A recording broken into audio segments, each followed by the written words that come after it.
Hi friends, यहाँ पे हम आर्टिकल 19 के जो रिमेनिंग पार्ट्स है दैट इज पार्ट डी, ई और एफ हम उसको आज डिस्कस करेंगे। ऑलरेडी मैंने आपको आपके साथ जो प्रीवियस पार्ट है that is article number A, B and C already discuss कर लिया, जिसके अंदर speech and expression, assembly and the that association already cover है। तो हमने ए में पढ़ा था freedom of speech and expression, जिसके अंदर हमने ये डिस्कस किया था कि स्पीच एंड एक्सप्रेशन तो है, लेकिन किसके कौन कौन से माध्यम से हम स्पीच और एक्सप्रेशन को एक्सप्रेस कर सकते हैं, जिसके अंदर कुछ इंपॉर्टेंट चीज़ें थी जैसे कि आरटीआई। ओके, आरटीआई उसके अंदर आता है। साथ ही साथ आप कमर्शियल एडवर्टीजमेंट कर सकते हैं, आप इलेक्ट्रॉनिक मीडिया मतलब टेलीकास्ट कर सकते हैं थ्रू द इलेक्ट्रॉनिक मीडिया। साथ ही साथ ये भी यहाँ पे ध्यान रखा गया है कि गवर्नमेंट ऑफ इंडिया की पूरी मोनोपोली ना हो उस पर। ओके, और you can also ask for the government activities, government क्या कर रही है, मतलब एक तरह से आरटीआई वाला पार्ट है। और पिकेटिंग करने का अधिकार है उसके, लेकिन स्ट्राइक करने का अधिकार नहीं है।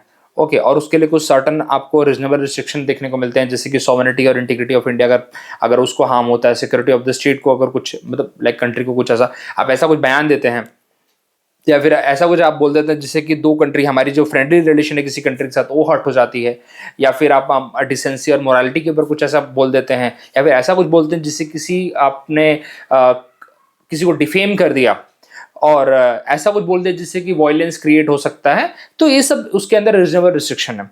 फिर हमने असेंबली के बारे में पढ़ा, freedom of assembly and freedom of association, और साथ ही साथ हमने उसके अगेन रीजनेबल रिस्ट्रिक्शन भी देखे। लेकिन मेनली हमें जो सबसे ज्यादा रीजनेबल रिस्ट्रिक्शन जो हमें देखने को मिलता है ना, वो मिलते हैं स्पीच एंड एक्सप्रेशन, सबसे ज्यादा देखने को मिलते हैं। बात आप दिमाग में रखेंगे क्यों ऐसा देखने को मिलता है, बिकॉज देखिए भाई, मुंह पे कंट्रोल थोड़ा रखना बहुत जरूरी है, क्योंकि बहुत चीज़ें ऐसी होती हैं जो एक एज अ कंट्री को देख के चलनी पड़ती हैं। क्योंकि आपने ऐसा कुछ बोल दिया जिससे कि दो कंट्री जो हमारी कंट्री के साथ किसी ऐसी कंट्री जिसके बहुत अच्छे रिलेशन है और वो खराब हो रहे हैं, तो डेफिनेटली आपके ऊपर एक्शन लेना पड़ेगा ना फिर। क्योंकि सिर्फ आपके सिर्फ बोलने से ही अगर ऐसा हो रहा है, बहुत टाइम में हमें देखने को मिलता है कि हमारे पॉलिटिकल लीडर्स कुछ ना कुछ फालतू कमेंट कर देते हैं just for the sake of gaining the popularity. तो उस केस में गवर्नमेंट ऑफ इंडिया क्लेरिफाई करती है कि देखिए भाई, इनसे हमारा कोई लेन देन नहीं है, ये हमारे पॉइंट ऑफ व्यू नहीं है, उनके खुद के पर्सनल पॉइंट ऑफ व्यू है। ऐसा होता है बहुत टाइम पे, ट्विटर पे सब चलते रहता है अगर आप एक्टिव हैं तो। इसलिए अपना जो गवर्नमेंट ऑफ इंडिया के जितने भी आप ऑफिशियल ट्विटर हैंडल्स होते हैं काफी एक्टिव रहते हैं, कि उन्हें देखना पड़ता है कि फालतू के कमेंट ना आ जाए कहीं से। अभी तो ट्विटर हैंडल की जगह एक्स हो गया वो, बट सेम। तो ये सब चीजें ध्यान रखनी पड़ती है। सेम उसी तरह से अगर असेंबली हो रही है तो भाई आपके पास आर्म्स नहीं होने चाहिए। आप जो असेंबली कर रहे हैं वो उसके बारे में इंफॉर्मेशन आपको देनी पड़ती है, जैसे आप पोजीशंस निकाल सकते हैं। अगेन अगेन आपकी ऐसी असेंबली नहीं होनी चाहिए जो राइट करा सके, कम्युनल वायलेंस को प्रमोट ना करने वाली होनी चाहिए, पब्लिक ऑर्डर को डिस्टर्ब करने वाली नहीं होनी चाहिए, अगेन सॉवरेनिटी और इंटीग्रिटी को हर्ट करने वाले नहीं होने चाहिए। तो ये सब बातों का ध्यान रखा जाता है। चलिए, ये सब बातें तो हो गई। मेन आपको दिमाग में रखना है रीजनेबल रिस्ट्रिक्शन क्या है, क्योंकि बताने लगूंगा तो अगेन ये पूरा 5-10 मिनट उसी में चला जाएगा जो ऑलरेडी बता रखा है मैंने। तो आप उसको वॉच करिए, और क्यों वॉच करिए बताता हूँ। उसके पीछे रीजन ये है कि आपको रीजनेबल रिस्ट्रिक्शन जानना बहुत जरूरी है। एग्जाम में क्वेश्चन आते हैं, अगर मेरा PIQ सीरीज के साथ आप बने हैं ना, तो आपको ये बात समझ में आ चुकी होगी कि रीजनेबल रिस्ट्रिक्शन जानना कितना ज्यादा जरूरी है, कितना स्ट्रेट फॉरवर्ड वहां से क्वेश्चन उठ के डायरेक्टली वही चीजें दी जाती है जो बेयर एक्ट में लिखी हुई हैं। अब बताइए, तो क्या पढ़ेंगे नहीं आप? तो आपको आर्टिकल जानना तो जरूरी है, साथ में ये भी जरूरी है रीजनेबल रिस्ट्रिक्शन। पहले बहुत कम आता था इसके ऊपर, लेकिन अब बढ़ गया है। अब चीजें बहुत कोने से भी आती हैं, कोने कोने से उठ के ऐसे आती हैं जिसके ऊपर हमारा ध्यान नहीं रहता। हमें लगता है क्यों आएगा ऐसा, बट अब आता है तो करना पड़ेगा। चलिए, अब फ्रीडम ऑफ मूवमेंट की बात करते हैं भाई। Freedom of movement through out the country. अब देखिए क्यों रखा है भाई फ्रीडम ऑफ मूवमेंट, क्योंकि अगर हम अपनी कंट्री के जो डिस्टिंक्ट कल्चर को देखेंगे ना, तो उसमें देखेंगे भाई महाराष्ट्र के अंदर मराठी लोग हैं, गुजरात के अंदर गुजराती लोग हैं, अगर तमिलनाडु के अंदर अपनी खुद की उनके कल्चर है, केरला के अंदर मलयाली लोग हैं। तो एक तरह से क्या है ना, अपना एक इकोसिस्टम उनका एक स्टेट के अंदर है। तो उसको कहीं ना ऐसा ना हो कि भाई एक नैरो माइंडेडनेस आ जाए बाकी पूरी कंट्री के लिए। तो इसीलिए यहाँ पे फ्रीडम ऑफ मूवमेंट रखा है कि एक पर्सन भाई दूसरे स्टेट में जा सकता है, आराम से वहां पे रह सकता है, फ्रीडम ऑफ मूवमेंट है उसको। अब देखिए, फ्रीडम ऑफ मूवमेंट और फ्रीडम ऑफ रेसिडेंस कहीं ना कहीं ओवरलैप भी करते हैं। अगला वाला जो वही है फ्रीडम ऑफ रेसिडेंस आएगा, ओवरलैप करते हैं। तो लेकिन चलो एक दूसरे को कॉम्प्लीमेंट करते हैं वैसे वो, बट चलिए। तो यहाँ पे इसलिए रखा है कि ब्रदरहुड की फीलिंग प्रमोट हो। जब हम बोलते हैं ना फैटर्निटी, जब हम बात करते हैं अपने प्रियम्बल में फैटर्निटी, तो उसी कंसेप्ट को यहाँ पे प्रमोट करने की बात की गई है, ब्रदरहुड। ठीक है, नेशनल फीलिंग को प्रमोट करने की बात यहाँ पे होती है। क्योंकि अगर मैं सिर्फ अगर मैं हूँ यूपी का, मैं सिर्फ यूपी को ही अपना स्टेट मानूं, बोलूँ कि नहीं यूपी है और मैं रहता हूँ इस टाइम महाराष्ट्र में हूँ, तो मेरे अंदर वो फीलिंग नहीं आएगी ना महाराष्ट्र के लिए। लेकिन जब मैं इस कल्चर, जब मैं यहाँ पे आके यहाँ के बारे में देखता हूँ, तो मेरे को लगता है कि नहीं यार, ये पूरी इंडिया है। अब यहाँ पे बोलो कि यूपी की बड़ाई करो या फिर किसी दूसरे स्टेट की बड़ाई कर सकते हैं, यहाँ पे कोई प्रॉब्लम नहीं है ऐसा। तो ये वाला पार्ट नहीं है यहाँ पे। आज हम संभाजी महाराज की मूवी देख रहे हैं ऑल ओवर इंडिया, तो ये नहीं है ना कि अरे वो महाराष्ट्र के हीरो थे, नहीं नहीं, वो इंडिया के थे। समझ आ रही बात? आज हम उस चीजों को प्रमोट कर रहे हैं। आज हम छत्रपति शिवाजी महाराज के बारे में पढ़ रहे हैं, तो ये नहीं है कि भाई वो सिर्फ महाराष्ट्र के थे, नहीं नहीं, he was not for the Maharashtra, he is for the India. हमें इंडिया को सीखना चाहिए। तो अगर महाराणा प्रताप की हम बात करते हैं, तो ये नहीं बोलते कि सिर्फ राजस्थान के हो, नहीं, he is for the India. तो ये फीलिंग क्या जनरेट करती है? तो यही यहाँ पे फीलिंग पर प्रमोट करने की बात की गई। और ये कब होगा? जब हमारा कल्चरल एक्सचेंज होगा। कल्चरल एक्सचेंज कब होगा? जब हम एक जगह से दूसरी जगह पे फ्रीली मूव कर पाएंगे, हमें फालतू का वहां पे रिस्ट्रिक्शन नहीं रहेगा। ठीक है? तो इसीलिए, लेकिन कभी कभी हमें ये भी देखने को मिलता है कि कुछ पॉलिटिशियंस आते हैं जो ये बोलते हैं कि नहीं, आप यहाँ के लोग वहां नहीं जाएंगे, वहां के लोग यहाँ नहीं आएंगे। ये प्रॉब्लम आती है। वो तो भाई अब वो थोड़ा सा क्या किया जाए। तो अभी बात करते हैं भाई कि ये जो हमारा कल्चर है, जिस तरह से हम मूवमेंट कर पाते हैं कहीं पे भी, ये जो प्रमोट किया जाता है, उसके ऊपर कुछ रीजनेबल रिस्ट्रिक्शन लगाए गए। जनरली देखिए यहाँ पे सॉवरेनिटी और इंटीग्रिटी ऑफ इंडिया की तो बात थोड़ी सी नहीं आती है। मेन आता है भाई interest of the general public और protection of the scheduled tribe. क्योंकि अगर आप देखेंगे कि ट्राइबल कम्युनिटीज, कुछ स्पेसिफिक एरियाज हैं जहां पे आपको जाना थोड़ा वर्जित है, मना किया जाता है वहां पे, क्योंकि उनके कल्चर बहुत अलग हैं। अभी भी वो अपने आप को रिस्ट्रिक्ट करके रखते हैं। जो जनरल पब्लिक है यहाँ तक इंडिया की ही है, लेकिन उनको अपना आउटसाइडर मानते हैं। वो उनके साथ अभी तक घुल मिल नहीं पाए हैं। तो इस चक्कर में क्या होता है कि उनके कल्चर को प्रमोट करने के लिए, और अभी ऐसा भी नहीं चाहिए ना, क्योंकि हमने बहुत टाइम पे देखा है कि स्पेशली बोडो, डोंगरी, मतलब बोडो वाले एरियाज हैं, आसाम के बहुत सारे एरियाज हैं, वो पहले बोल रहे थे भाई हमें अलग होना है, वहाँ पे सेपरेटिस्ट मूवमेंट चालू हो जाते। तो हमने बोला कि नहीं ठीक है, you should be the part of India. हम आपको वहाँ पे क्या करते हैं, तो कुछ स्पेशल प्रोविजन देते हैं। ओके, आपके एरिया में कस्टमरीज लॉज आपके चलेंगे, आपके एरिया में हमारे जो बाहर से जो लोग आएंगे, मतलब अदर पार्ट ऑफ इंडिया से लोग आएंगे, वो जमीन नहीं खरीद पाएंगे, क्योंकि आपके सोशल नॉर्म से रहेंगे, लैंड के ऊपर आपका अधिकार रहेगा। ये सब हमने करके दिया है, जिससे कि हम उनको भी एकोमोडेट कर पाए। पर्टिकुलरली कि हमारी डेमोक्रेसी क्या है, सबको एकोमोडेट करने की बात करती है। तो यही बात है यहाँ पे, एक तरह से सबको एकोमोडेट किया जा रहा है यहाँ पे। तो इसीलिए शेड्यूल ट्राइब वाले कुछ एरियाज है जहाँ पे रिस्ट्रिक्टिव प्रोविजंस हैं टू प्रिवेंट देयर एक्सप्लॉयटेशन। अब ये भी होता है, ये भी एक रीजन है, क्योंकि हमें देखने को मिलता है कि जो ट्राइबल लोग होते हैं थोड़ा सिंपल होते हैं। सच बताऊं तो बहुत देर सिंपल, उनको उतना जानकारी नहीं होती है। तो उस केस में क्या होता है, बाहर से लोग आते हैं, उनको लूटपाट करते हैं। और अंग्रेजों वाली टेंडेंसी उन्होंने देखी है। उन्होंने हमेशा अंग्रेजों को क्या बोलता था, डीकूज बोलते थे, वो लोग डाकू बोलते थे। ठीक है, आपको पता अगर आपने संथाल रेविलेंट पढ़ा है तो उस चक्कर में अभी भी वो माइंडसेट है उन लोगों के अंदर। अब बहुत कम अभी भी ट्राइब्स हैं जो बाहर आ रही हैं, मतलब सबके साथ मिल रहे हैं। संथाल तो काफी ओपन हो गए, औरोंग काफी ओपन हो गए हैं इस टाइम पे। ठीक है, भील काफी ओपन हो गए हैं, लेकिन बहुत सारे ऐसे हैं जो बहुत छोटी छोटी कम्युनिटी हैं, लेकिन अपने आप को प्रिजर्व करके चल रहे हैं। उनका मानना है कि हम थोड़ा सा अलग है। तो इसीलिए चलिए, काफी इसके ऊपर हो गया। तो पर्पज वही है कि उनको प्रोटेक्ट करना है, बस, और कुछ नहीं। अब यहाँ पे इनर लाइन परमिट आपको लेना पड़ता है when you have to go to Arunachal Pradesh, Mizoram, Nagaland, Manipur. Restrict the movement of non resident to protect indigenous community. Indigenous community मतलब जो ट्राइबल कम्युनिटी, उन्हीं की बात यहाँ पे की जा रही है। ठीक है, अब ये देखिए, ऐसा नहीं है, आप अगर एक्सटेंड भी होता है, आप वहाँ के जो डिस्ट्रिक्ट एडमिनिस्ट्रेशन है वहाँ से आप एक्सटेंड करते रहते हैं, इसको ऐसी बात नहीं है। लेकिन ये है कि आप वहाँ पे परमानेंटली नहीं रह सकते। कहने का मतलब है कि आप वहाँ पे परमानेंटली रेसिडेंस नहीं बन सकते वहाँ का। आप वहाँ पे जाएंगे और आपको जितना काम है जो करके वापस आएंगे, सिंपल सी बात है। तो ये फ्रीडम ऑफ रेसिडेंस के ऊपर भी एक रिस्ट्रिक्शन है, उसमें भी यही डिस्कस करेंगे हम। ठीक है, अब यहाँ पे एक बात और, आर्टिकल 19 में एक और बात बोली जाती है, फ्रीडम ऑफ मूवमेंट की हम बात कर रहे हैं, तो किसकी बात होती है? ये विद इन इंडिया है। क्या बात कर रहा हूं मैं यहाँ पे? ये विद इन इंडिया की बात हो रही है यहाँ पे। तो एक केस है हमारा, Maneka Gandhi versus the Union of India case. उस केस में सुप्रीम कोर्ट ऑफ इंडिया ने बोला था कि देखिए, आर्टिकल 19 जो बात करता है फ्रीडम ऑफ मूवमेंट की, वो विद इन द कंट्री की बात करता है। और आर्टिकल 21 जो बात करता है, that is the freedom of right to life and personal liberty, वहां पे इसका सेकंड डायमेंशन है। सेकंड डायमेंशन क्या बोलता है? आपको अगर अब्रॉड जाना है, फ्रीडम ऑफ मूवमेंट है, तो वहां पे अब्रॉड जाने का भी तो फ्रीडम ऑफ मूवमेंट होना चाहिए ना मुझे। तो आर्टिकल 21 का पार्ट है ये, थोड़ा सा एक आपको पता होना चाहिए। विद इन द इंडिया अगर बात करो तो freedom of movement that is a part of article number 19।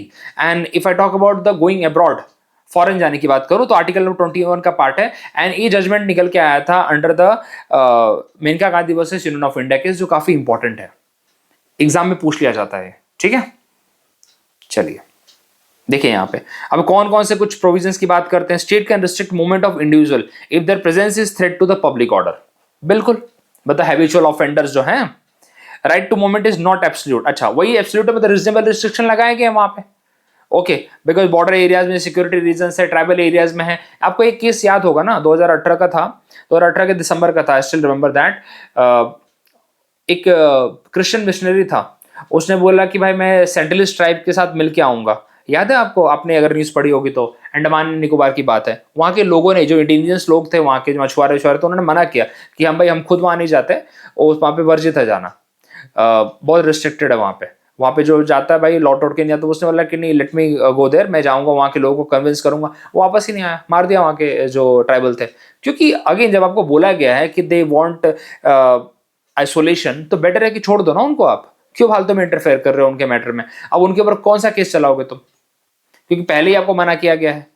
ठीक है, चलिए देखिए ये वाला बहुत इंपॉर्टेंट था जो आपको बताना चाहता था मैं। Supreme Court held that the right to travel abroad is also part of right to personal liberty under article 21 and even though not explicitly mentioned in the article 1। क्योंकि देखिए आर्टिकल 1 क्लॉज डी जो बात करता है right to movement, ये बात करता है हमारा विद इन इंडिया, और आर्टिकल 21 की बात जो होती है राइट टू ट्रैवल अब्रॉड। क्यों ये सब बातें निकल के आई? क्योंकि मेनका गांधी जी का उन्होंने एक पासपोर्ट लॉ ऐसा बनाया था जिसके तहत उन्होंने उनका पासपोर्ट जब्त कर लिया था। तो आर्टिकल 21 में बात बोला था कि जब हम प्रोसीजर स्टेब्लिश बाय लॉ, जिससे हम आपकी लिबर्टी ले सकते हैं, छीन सकते हैं, तो सुप्रीम कोर्ट ऑफ इंडिया ने बोला कि भाई आपका जो प्रोसीजर स्टेब्लिश बाय लॉ है ना, वो लॉ भी रीजनेबल होना चाहिए, लॉ आर्बिट्री नहीं होना चाहिए। सो उस टाइम पे सुप्रीम कोर्ट ऑफ इंडिया ने ड्यू प्रोसेस ऑफ लॉ का फॉलो किया। ड्यू प्रोसेस ऑफ लॉ मतलब लॉ अपने आप में सही होना चाहिए। ठीक है, क्योंकि उन्होंने बोला कि जो आपका पासपोर्ट लॉ है वो गलत है, तो इसीलिए due process of law which is a concept of the America, and उसके तहत उन्होंने बोला। चलिए, तो ये बात है यहाँ पे। अभी यहाँ पे सिंपल है कि आप फ्रीली मूव कर सकते हैं, it's a fundamental right. Reasonable restriction state impose कर सकता है। अब यहाँ पे 2-3 चीजें इंपॉर्टेंट है जो आपको बताना बहुत जरूरी था मेरे लिए। सुप्रीम कोर्ट ये भी बोलता है कि जो प्रोस्टिट्यूट्स होती हैं उनका फ्रीडम ऑफ मूवमेंट यहाँ पे रिस्ट्रिक्ट किया जा सकता है bye the state if necessary, अगर पब्लिक हेल्थ, बिकॉज ऐसे चांसेस होते हैं कि आप देखिए, अब प्रोस्टिट्यूट की बात करते हैं, देयर आर चांसेस कि उनके साथ भाई बहुत सारे जो डिजीज होते हैं, स्पेशली HIV, एड्स और ऐसी बीमारियां होती हैं जो मे बी उनके साथ वो कैरी कर रही हो, क्या पता उन्हें भी ना पता हो। तो उस केस में पब्लिक हेल्थ का अगर सिनेरियो पकड़ा जाए, ध्यान रखा जाए, तो उनके मूवमेंट्स को रिस्ट्रिक्ट किया जा सकता है बाय द स्टेट। या फिर हमको पता है कि मतलब एक तरह से हमारे उनको मॉरली और एथिकली उस नजर से नहीं देखा जाता है, तो उस केसेस में भी हम उनके मूवमेंट को रिस्ट्रिक्ट कर सकते हैं। The state has authority to impose reasonable restriction to curb activities that could negatively impact society normal fabric. And Bombay High Court ने क्या बोला कि कोई भी पर्सन अगर अफेक्टेड है HIV एड्स से, तो उसको रोका जा सकता है, उसके ऊपर रीजनेबल रिस्ट्रिक्शन लगाए जा सकते हैं उसके मूवमेंट के ऊपर। तो ये बातें आपको दिमाग में रखनी है, क्योंकि टाइम टू टाइम पे सुप्रीम कोर्ट और हाई कोर्ट के जजमेंट्स भी यहाँ पे हमें मायने रखते हैं, उसके ऊपर क्वेश्चन पूछे जाते हैं, इसीलिए। चलिए, और मूवमेंट की बात हम कर रहे हैं, फ्रीडम ऑफ मूवमेंट की बात करें तो उसके ऊपर रीजनेबल रिस्ट्रिक्शन है और एग्जाम में पूछे जाते हैं, इसलिए। तो यहाँ पे हमने क्या सीखा भाई? 2 इंपॉर्टेंट है यहाँ पे। एक है कि भाई हमारा जो ट्राइबल कम्युनिटी है उसके एक कस्टम को, कल्चर को, उनके डिस्टिंक्ट एक अपना ये कल्चर है, उसको प्रोटेक्ट करने के लिए हमने उस एरिया में आपका फ्रीडम ऑफ मूवमेंट वर्जित किया है, रिस्ट्रिक्ट किया है। दूसरा यहाँ पे क्या है? जनरल पब्लिक, मतलब जनरल एक तरह से पब्लिक वाला पार्ट है, एक तरह से। क्या बताऊं इसको मैं अभी, कि इसे वो समझाने के लिए है भी नहीं, पिन पॉइंट तो ये भी है आपके लिए। जैसे कि कोई सीरियस ऑफेंडर हो गया भाई, अब वो एक जगह से दूसरी जगह घूम रहा है, तो डेफिनेटली और जनरल पब्लिक के लिए भी खराब है ना। अब कोई रेपिस्ट है, अब उसके ऊपर रिस्ट्रिक्शन लगाई जा सकती है, क्योंकि वो दूसरों का भी लॉस कर सकता है एक जगह से। अब दूसरे भाई कौन भरोसा, कोई चोर है या कोई भी ऑफेंडर है, उसके ऊपर रिस्ट्रिक्शन लगाए जा सकते हैं for the benefit of the general public. तो ये बात है यहाँ पे। तो ये 2 इंपॉर्टेंट चीज हमने सीखी यहाँ से, और बाकी प्रोस्टिट्यूट एंड द जो पर्सन HIV एड्स इसमें कैरी कर रहा है उसके ऊपर रिस्ट्रिक्शन लगाए जा सकते हैं। चलिए, और एक अपना ये था freedom to go abroad is a part of article number 21। चलिए आगे देखते हैं यहाँ पे। अब बात करते हैं फ्रीडम ऑफ रेसिडेंस। ये समहाउ ओवरलैप करता है फ्रीडम ऑफ मूवमेंट से, क्योंकि देखिए आप किसी एरिया में जा रहे हैं, एक तो दो दो रीजन से आप वहां जा सकते हैं। एक तो आप वहां पे घूमने फिरने के लिए जा रहे हैं, टेम्पररी जा रहे हैं वहां पे रहने के लिए, करेक्ट, या फिर आप वहां पे सेटल होने के लिए जा रहे हैं। ये दो चीज होगी ना, और क्या होगी? आप यहाँ पे रिसाइड करने के लिए, मतलब फॉर द टेम्पररी पीरियड के लिए आप जा रहे हैं, या फिर आप सेटल होने के लिए जा रहे हैं, करेक्ट। जैसे मैं यहाँ पे right now I am in the Maharashtra, तो initially we came to the side, but soon I realized that the in climatic condition is good, the people are good, so better है कि it's good to settle here। तो यहाँ पे family settle हो गई। तो point कैसा है कि दोनों प्रोविजंस है यहाँ पे, ठीक है। अगेन इट्स नॉट एब्सोल्यूट, इसके ऊपर कहीं ना कहीं रीजनेबल रिस्ट्रिक्शन लगाए गए हैं। अब कौन कौन से केसेस हो सकते हैं? अगेन वही है भाई कि आप मॉरली एथिकली करेक्ट अगर पर्सन है तो फिर आप कहीं भी जाके रहें, लेकिन ध्यान रखें कि आप उस एरिया में ना आ जाए जहाँ पे कि एक पर्टिकुलर टाइप की कम्युनिटी रहे, जैसे कि शेड्यूल्ड ट्राइब्स वाले लोग रह रहे हैं, क्योंकि वो नहीं चाहते कि बाहर का कोई आए उनके कल्चर के साथ एसिमिलेट हो, वो बिल्कुल नहीं चाहेंगे। तो उस एरिया में एक रीजनेबल रिस्ट्रिक्शन हमें देखने को मिलता है। और साथ ही साथ अगर आप पब्लिक ऑफेंडर हैं या फिर चोर उचक्के कोई भी हैं, तो आपके लिए रिस्ट्रिक्टेड है, आपके ऊपर रिस्ट्रिक्शन लगाए जा सकते हैं, ठीक है। Public order, public health, protection of the scheduled tribe, तो मेन सबसे ज्यादा इसके ऊपर पूछा आता है, for the protection of the scheduled tribe. वो इसलिए यहाँ पे हमें protection of the scheduled tribe के बारे में 5th and 6th शेड्यूल में देखने को मिलता है, क्योंकि कॉन्स्टिट्यूशन यहाँ पे ध्यान रखता है। कॉन्स्टिट्यूशन में आर्टिकल 244 में स्पेशल प्रोविजन दिए गए हैं for the 5th schedule and 6th schedule के लोगों के लिए, मतलब ट्राइबल कम्युनिटी के लिए, जिससे कि हम उनके कल्चर को बचा सकें। चलिए, तो यहाँ पे यही चीज थी, ज्यादा इसके अंदर नहीं था। ओके, बस ये बातों को आप दिमाग में रखेंगे, क्योंकि आप ये देखेंगे कि article 19 clause 1 clause ji that is freedom of movement and 19 1 clause ji that is freedom of residence एक दूसरे को ओवरलैप करते हैं। अब सबसे important 19 1 clause ji that is a freedom of profession, occupation, trade and business. देखिए, आपको भाई पूरी राइट है कि आप कोई भी प्रोफेशन प्रैक्टिस करिए, कोई भी ऑक्यूपेशन कैरी करिए, किसी भी ट्रेड में, बिजनेस पे आप अपने आप को एंगेज करिए, कोई प्रॉब्लम नहीं है, आपको किसी ने रोका नहीं है, पहली बात। लेकिन अगेन हमारे यहाँ पे कोई भी राइट एब्सोल्यूट नहीं होता, उसके ऊपर कोई ना कोई रीजनेबल रिस्ट्रिक्शन लगाया जाता है। अब पहली बात दिखना आपने को, क्या आप बच्चों की ट्रेडिंग कर सकते हैं? क्या सोचिए जरा, नहीं कर सकते ना। वहां पे आपके ऊपर, वो तो ऐसे भी आर्टिकल 24 का वॉयलेट करेंगे, ह्यूमन ट्रैफिकिंग, आर्टिकल 23 का वॉयलेट करेंगे। तो क्या ह्यूमन ट्रैफिकिंग में या फिर आप बच्चों को क्या बोलते हैं, इमोरल स्लेवरी प्रमोट कर सकते हैं क्या? खुद सोचिए आप एक बार, बच्चों का, ह्यूमन का नहीं कर सकते ना। तो डेफिनेटली वो तो यहाँ पे सीधा बंद किया जाएगा, आपके ऊपर रीजनेबल रिस्ट्रिक्शन लगाया जाएगा अगर आप ऐसा कोई लीगल एक्टिविटी करते हैं तो, ठीक है। या फिर आप एक्सप्लोजिव हार्मफुल ड्रग्स आप इसको प्रमोट करते हैं, आप इसको सेल कर रहे हैं, या फिर आप इसका धंधा कर रहे हैं, मतलब बिजनेस कर रहे हैं, क्या आपके ऊपर रीजनेबल रिस्ट्रिक्शन लगाया जाना चाहिए? हाँ भाई, लगाया जाना चाहिए। इसीलिए आप देखेंगे कि जो भी कंपनीज है जो थोड़ा एक्सक्लूसिव के साथ डील करती हैं, they need to take the licence, या फिर जो इवन जो अल्कोहल बेचते हैं, they need to take the licence, without licence you can't sell it. Simple सी बात है ना, ये सब चीजें दिमाग में रखी जाती है, अदरवाइज आपके ऊपर रिस्ट्रिक्शन है, आप नहीं कर सकते चीज। State can impose restriction on this freedom in the interest of the public, of course सी बात है। State can regulate trade and profession to the protect public welfare, अब जैसे कि आपको बताया मैंने। ओके, प्रोफेशनल क्वालिफिकेशन आपकी जरूरत है भाई। मोनोपोली ऑफ द स्टेट बहुत इंपॉर्टेंट है। देखिए, स्टेट कुछ चीजों में अपनी मोनोपोली रख सकता है, जैसे कि न्यूक्लियर पावर प्लांट कौन सेटअप कर सकता है भैया? क्या मैं और आप सेटअप कर सकते हैं? नहीं, स्टेट ने अपने पास इसका मोनोपोली रखा है, क्योंकि उन्हें लगता है कि भाई उनके हाथ में वो प्रोटेक्ट रहेगा।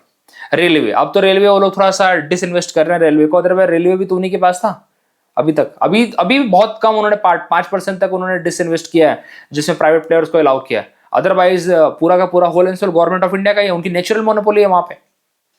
बहुत जगह पे इलेक्ट्रिसिटी उन्हीं के पास है, नेचुरल मोनोपोली है उनकी, तो वो रख सकते हैं अपने पास, ठीक है। तो उसमें प्रॉब्लम नहीं है। और सबसे बड़ी बात, उनको अपनी मोनोपोली बताने से मतलब वो जस्टिफाई करने की जरूरत भी नहीं है, उनको अपनी मोनोपोली जस्टिफाई करने की जरूरत भी नहीं है। आप उनके ऊपर कोर्ट में केस भी नहीं कर सकते कि गवर्नमेंट ऑफ इंडिया के यहाँ पे मोनोपोली है, so they don't have to justify it. वो क्या बोल सकते हैं, for the security purpose we have, अभी मिलिट्री उनके पास है, क्या आप प्राइवेट अपनी मिलिट्री ओपन कर सकते हैं? क्या नहीं कर सकते, ठीक है। चलिए देखिए यहाँ पे, Supreme Court appealed the state power to create a monopoly over certain business in the interest of the public welfare. बिल्कुल, अभी एक टाइम ऐसा था जब जो अपने सिलेंडर वाला जो बिजनेस है, गैस सिलेंडर सीएनजी, उनकी मोनोपोली थी एक टाइम पे। चलिए, तो धीरे धीरे उन्होंने भी ओपन किया है, बट इनिशियली पब्लिक वेलफेयर की हमें देखने को मिलता है कि उनकी मोनोपोली रही है। रेलवे आज भी उनके पास है। जरूरत कुछ कोई ना कोई रीजन है ना उसके पीछे, क्योंकि उन्होंने एयरवेज के अंदर अपनी मोनोपोली नहीं रखी है, क्योंकि उनका मानना है ठीक है एयरवेज जो है वो अपना एक रिच आदमी अफोर्ड कर सकता है, लेकिन रेलवे ऐसा होना चाहिए जो सब अफोर्ड कर सके। तो इसीलिए उसको उन्होंने अपनी मोनोपोली उसके अंदर रखी है। उन्होंने फिर वंदे भारत निकाला, उन्होंने थोड़ा सा प्राइवेट प्लेयर्स को अलाउ किया, बोले ठीक है वंदे भारत हम थोड़ा सा फॉर द रेलवे फायदे में भी तो आनी चाहिए। तो उन्होंने बोला कि ठीक है इसके अंदर भाई जो हाई फाई लोग हैं, जो अर्निंग वाले लोग हैं, वो जाए जल्दी पहुंचे, कोई प्रॉब्लम नहीं है। उन्होंने फिर अलग अलग टाइप की ट्रेन निकाली थोड़ा प्राइवेट प्लेयर्स की हेल्प से। ओके, बहुत सारे उन्होंने फिर इसको स्टेशंस को उन्होंने प्राइवेट प्लेयर्स के हाथ में दिया। चलिए, पोर्ट्स आज भी उनके पास है, वैसे बताऊं तो आपको बहुत कम पोर्ट्स है जो उन्होंने प्राइवेट प्लेयर को दिया है, पोर्ट्स आज भी उनके पास है। ठीक है, चलिए, private investment have the right to operate but must follow the government regulation. देखिए अब कौन कौन सी जगह पे भाई, restriction on the gambling and betting and gambling are not trade or business, so they do not get protection under Article 1 Clause G. State of Maharashtra was the Indian Hotel and Restaurant Association ने क्या बोला भाई, ban on dance bar was struck down as unconstitutional because it violated the freedom of profession. तो ये सब चीजें हमें देखने को मिलती है। देखिए जो चीज मॉरल एथिकल प्रिंसिपल को वायलेट करती है उसके ऊपर यहाँ पे रीजनेबल रिस्ट्रिक्शन लगाए जा सकते हैं by the state government and by the central government. चलिए देखिए ये सबसे इंपॉर्टेंट है, prostitution, drug trade, human trafficking not protected under the article this. Simple सी बात है, इसके ऊपर रीजनेबल रिस्ट्रिक्शन लगाए गए हैं। अब ह्यूमन ट्रैफिकिंग करोगे तो यार ये कैसे गलत बात है, एग्जाम में पूछा हुआ है, सीधा पूछा हुआ है, हार्मफुल ड्रग्स, एक्सप्लोजिव, ट्रैफिकिंग, खुद आप देखिए। लेकिन ऑल दो आप क्या इसकी लाइसेंसिंग मिलती है क्या, खुद बताओ।